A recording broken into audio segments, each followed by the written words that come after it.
This one's open, the landlord said, fishing out a dull key. Fourth floor. Rarely gets taken. James stared up the dark stairwell, 4 flights of cement and peeling paint. The walls were yellowed from age, water stains crawling like veins.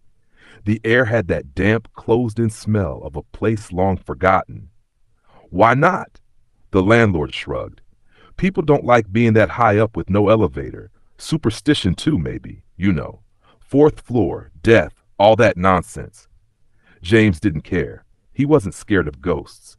He was scared of things he couldn't name, like silence that lingered too long. Like failure, like being unable to finish something.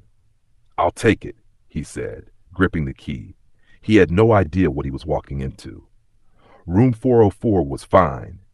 Bare concrete walls, a rusting ceiling fan, one single window facing the rooftop of a nearby school building, and a twisted banyan tree whose limbs seemed to reach for the building. But it was silent. So silent that even James's own breathing felt intrusive. A kind of quiet that didn't soothe. It pressed on you, like the room was waiting for you to speak first. It was perfect. He unpacked his things. Laptop, books, a half-written script he'd promised months ago, a chair that creaked like it had lungs, a mattress that dipped in the middle. He sat in that room for hours trying to write, but only managed a single line. The worst kind of ghost is the one inside your own head. The sound came at 2:38 a.m. Thud! It was loud, sudden, like something heavy hitting the floor right beside him, but on the other side of the wall. James jolted upright in bed. He listened. Nothing. The silence afterward felt deeper, more intentional. He pressed his ear to the wall. No footsteps, no movement, just the hum of a distant street lamp and the occasional dog barking far below. Maybe someone had moved in next door? But the next day, when James knocked on the apartment beside his, no one answered. There wasn't even a number on the door. No mat, no signs of life. He asked the landlord again. That unit's been empty, the old man said. For a while. He didn't elaborate. The next night, James left his desk and turned off the light around midnight. His mind was buzzing but empty. His eyes ached. He lay in bed and stared at the ceiling. Then, slowly, came the noise. Scrape, scrape, scrape. A chair. Wooden legs dragging across floorboards.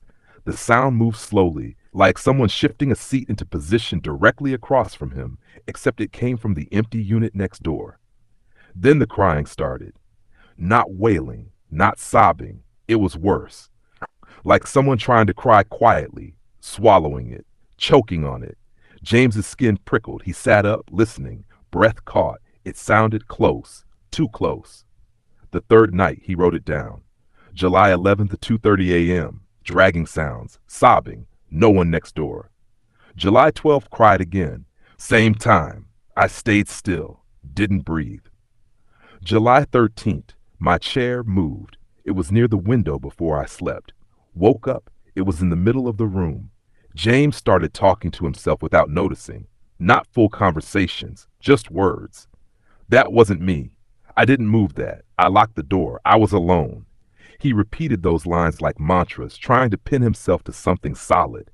He set up his phone to record overnight. Full battery. Camera pointed at the desk and the chair. In the morning, nothing. No sounds. No movement. Just hours of grainy silence. But he remembered. He remembered the dragging, the crying, the moment the chair turned slowly to face him even though he hadn't touched it. By now the silence wasn't peace anymore. It was company. It sat with him, lingered near the corners, followed behind him as he brushed his teeth or stared into the blank document he couldn't fill. He went back to the landlord. This time the old man didn't dodge. There used to be someone there, he said. A writer, too. Stayed in that same room. Kept to himself. Wrote a lot, or tried to. Got quieter. Started skipping rent. The landlord looked away, then added, he died in there. Alone. Weeks passed before anyone found him. All that time, nobody noticed. How did he die? James asked, although he already knew. Hung himself with his belt. Over the back of the chair. That night, James packed half his things. He told himself he would leave the next morning. call a cab, never look back. But before he slept, he opened his notebook, just to write something, anything. The pen felt heavier than usual. He wrote one line, then stared at it. I hear them again. Then a cold breath touched his neck, and a whisper, clear, so close it made his skin twitch. Keep going, I'll help you. He dropped the pen, but when he looked back, the notebook had more writing. New lines, not in his handwriting. Stay just a little longer, you're almost there. I was like you, I never left either. The chair creaked, but no one sat in it, or maybe someone always had. Morning, rain tapped at the window. The hallway was dim. The landlord climbed to the 4th floor with a bag of tools. When he reached room 404, the door was open. Inside, empty, no tenant, no luggage, no sign of life, only a chair, sitting perfectly centered in the room, and a notebook. It lay open on the floor, pages fluttering in the breeze from the window. He picked it up, read the final page. All the sounds weren't ghosts. They were me, pretending I was alone. The landlord didn't touch anything else. He turned around and left the door as it was, slightly open. He never bothered renting the room again, not because it was haunted, but because it was never really empty. Not since James moved in. Not since the last writer before him.